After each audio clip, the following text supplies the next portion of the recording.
Welcome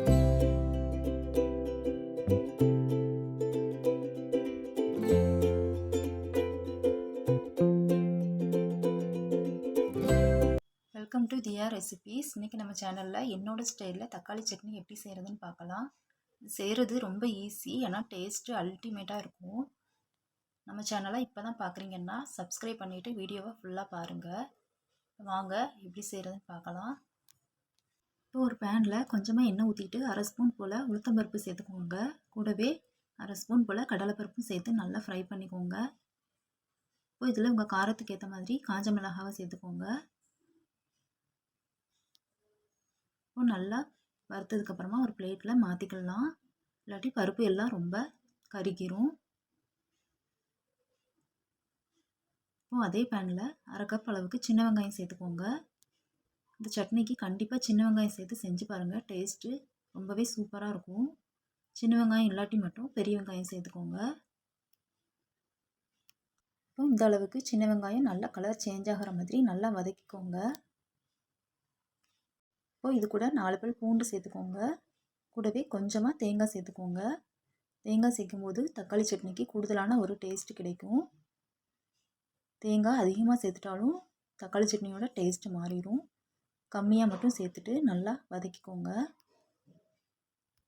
இப்போ கொஞ்சமாக கருவேப்பிலை சேர்த்துக்கோங்க.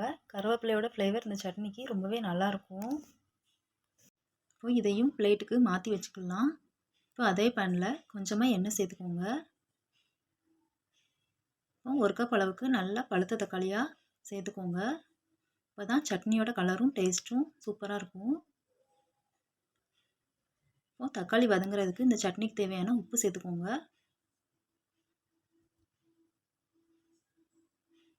இப்போ தக்காளியை நல்லா வதக்கிக்கலாம்.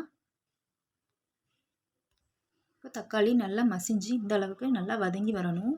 இப்போ தான் தக்காளி சட்னி ரொம்ப டேஸ்ட்டாக இருக்கும். எந்த அளவுக்கு வதங்குதோ அந்த அளவுக்கு டேஸ்ட்டு சூப்பராக இருக்கும். இப்போ இதையும் பிளேட்டுக்கு மாற்றி கம்ப்ளீட்டாக ஆற வச்சுக்கலாம். இப்போ இது ஆறுனதுக்கப்புறமா மிக்ஸி ஜாருக்கு மாற்றிக்கோங்க. நான் எப்போதுமே 2 காஞ்ச மிளகாயை மட்டும் எடுத்து வச்சுருவேன்.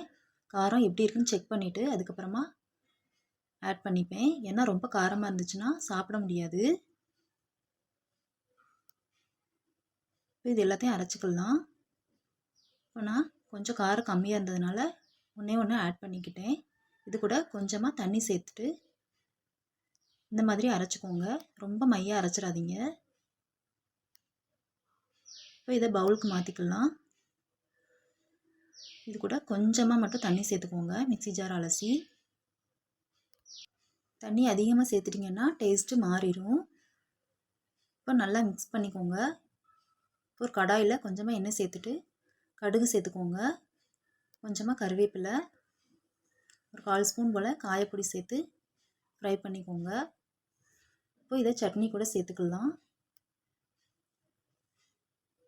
இப்போது நல்லா மிக்ஸ் பண்ணிக்கோங்க. அவ்வளோதாங்க, ரொம்ப டேஸ்டியான தக்காளி சட்னி தயார். இது இட்லி, தோசை, சப்பாத்தி எல்லாத்துக்குமே செம்ம சூப்பராக இருக்கும். கண்டிப்பாக ட்ரை பண்ணி பாருங்கள். ட்ரை பண்ணி பார்த்துட்டு எப்படி இருந்துச்சுன்னு கமெண்டில் சொல்லுங்கள். ரெசிபி உங்களுக்கு பிடிச்சிருந்துச்சுன்னா லைக் பண்ணுங்கள், ஷேர் பண்ணுங்கள். நம்ம சேனலை சப்ஸ்கிரைப் பண்ணிக்கோங்க. தேங்க்யூ.